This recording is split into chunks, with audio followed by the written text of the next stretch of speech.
अस्सलाम वालेकुम। Usman Arabic word है हसना। इससे रिलेटेड थोड़ी सी इन्फॉर्मेशन आप लोगों के साथ शेयर करूँगा। और उससे पहले डॉक्टर शाह फैसल साहब इस्लामिक स्टडीज़ के टीचर हैं, उनका शुक्रिया अदा करूँगा कि उन्होंने बड़ी ही कम्प्रीहेंसिव इन्फॉर्मेशन मुझ तक पहुँचाई और वो मैं आप लोगों के साथ शेयर कर रहा हूँ।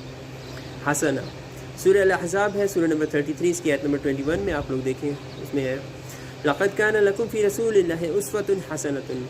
हज़रत सल्लल्लाहु अलैहि वसल्लम की ज़िंदगी में हमारे लिए बेहतरीन नमूना है। यहाँ पे हसना का मतलब है बेहतरीन किरदार, इखलाक, रवैये की बुलंदी, खूबसूरती। और फिर एक और आयत है सूरह अल-बकरा 2 आयत नंबर 201 में है रब्बना आतिना फ़िद दुनिया हसनतन व फ़िल आखिरति हसनतन व क़िना अज़ाबन नार।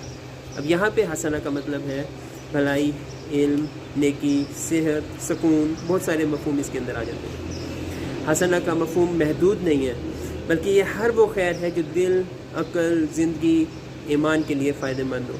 सिर्फ मालो दौलत नहीं आ जाती इसके अंदर, बल्कि इसके अंदर आप लोग कनात इसके मफ़हूम में रख सकते हैं। कनात, नेकी की तौफ़ीक, नेक औलाद, इल्म, भलाई, सुकून वगैरह सारे इसके मफ़हूम में आ जाते हैं।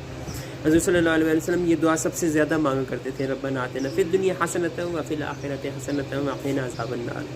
और उनकी ज़िंदगी से हमें सीखने को मिल सकता है कि हसना, असल हसना वो है जो अल्लाह के करीब ले जाए। आप लोग गौर करें, हज़रत सल्लल्लाहु अलैहि वसल्लम सबसे ज़्यादा ये दुआ मांगा करते थे, लेकिन उनकी ज़िंदगी में तो आजमाइशें भी बहुत सारी आई। ताइफ का वाक़या, शेब अबी तालिब की तकालीफ़, ग़ज़वा खंदक की मुश्किलें और इस तरह की बहुत सारी आजमाइशें उनकी ज़िंदगी में आई। तो क्या हसना नहीं मिल सकी उन्हें? नहीं, बल्कि दर हकीकत हसना उन्होंने अचीव की और बेस्ट लेवल पर अचीव किया। आप लोग, हम लोग कोई भी इस चीज़ को समझ नहीं सकता, हमें बस हुज़ूर सल्लल्लाहु अलैहि वसल्लम की ज़िंदगी पर अमल करते रहना है, उनकी ज़िंदगी को फॉलो करना है। आप लोग सूरह बकरा 2 आयत नंबर 216 पर गौर करें, वअसा अन तकरहू शैअन वहुव खैरुन लकुम। और बसा औकात तुम्हें कोई चीज़ नापसंद है और वही तुम्हारे लिए बेहतर है। तो हसना को हम लोग ये नहीं समझ सकते कि बस सुकून ही सुकून होगा। आजमाइशें हसना के हिस्सा में आती हैं और आजमाइशें अल्लाह ताला के करीब लेके जाती हैं, तो वो बेस्ट चीज़ होती है।